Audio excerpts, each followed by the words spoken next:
आज विश्व पर्यावरण दिवस है। प्रकृति और पर्यावरण का संरक्षण करके ही हम न केवल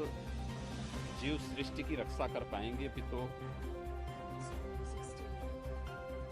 एक सुखद और आनंददायक जीवन प्रत्येक जीव जंतु को देने में सफल हो पाएंगे। कोरोना संकट, जो वैश्विक महामारी कोरोना आया है, इसने हमारे सामने आज अनेक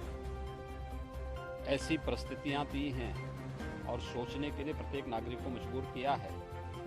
कि प्रकृति के साथ खिलवाड़ करके हम पर्यावरण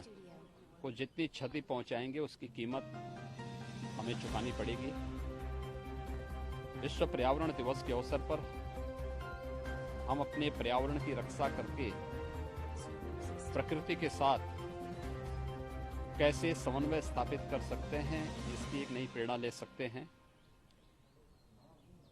उत्तर प्रदेश में हमारी सरकार ने निर्णय लिया है, जैसे कि अभी आप जानते हैं कि आदरणीय प्रधानमंत्री जी ने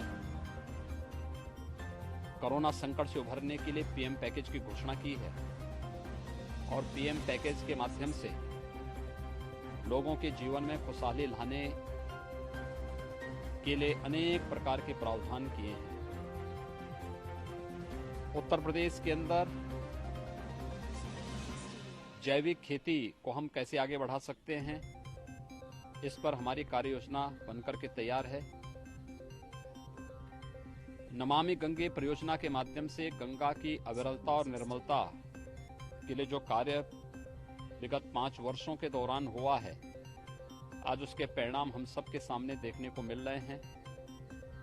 इसके साथ ही गंगा के तटवर्ती क्षेत्र में व्यापक वृक्षारोपण के एक बृहद अभियान को हाथ में लेकर के जो किसान गंगा के तटवर्ती क्षेत्रों में फलदार वृक्ष अपने खेत के मेड़ पे लगाएगा, उसे निःशुल्क पौधा उपलब्ध कराने,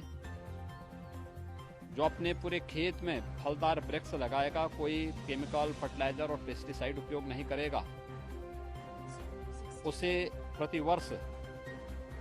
महीने के हिसाब से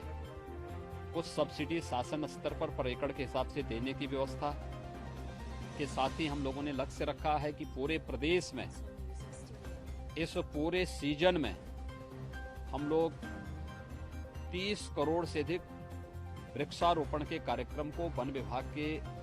माध्यम से करने के लिए कार्य करेंगे।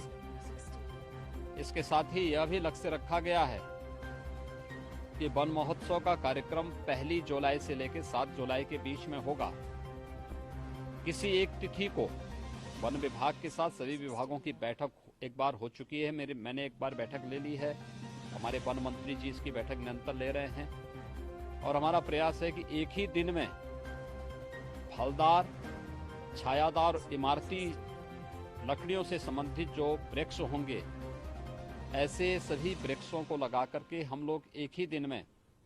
25 करोड़ वृक्षारोपण के लक्ष्य के साथ प्रदेश वर्तमान में कार्य कर रही है। और मेरा विश्वास है कि विगत 3 वर्ष के दौरान वृक्षारोपण के जिस कार्यक्रम को हम लोगों ने प्रदेश के अंदर किया है, उसमें एक वृक्षारोपण के कार्यक्रम को जियो टैग करना, उसके संरक्षण की व्यवस्था करना, प्रदेश के वनाच्छादन को बढ़ाना और लोगों को पर्यावरण के प्रति अधिक से अधिक जागरूक करके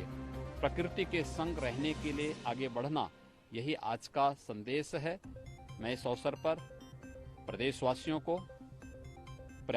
विश्व पर्यावरण दिवस की अपनी बधाई देता हूं, अपनी शुभकामनाएं देता हूं और विश्वास व्यक्त करता हूं ये पर्यावरण का संदेश हम सबको अपने पर्यावरण को अधिक से अधिक संरक्षित करने और प्रकृति के संग समन्वय बनाने की प्रेरणा प्रदान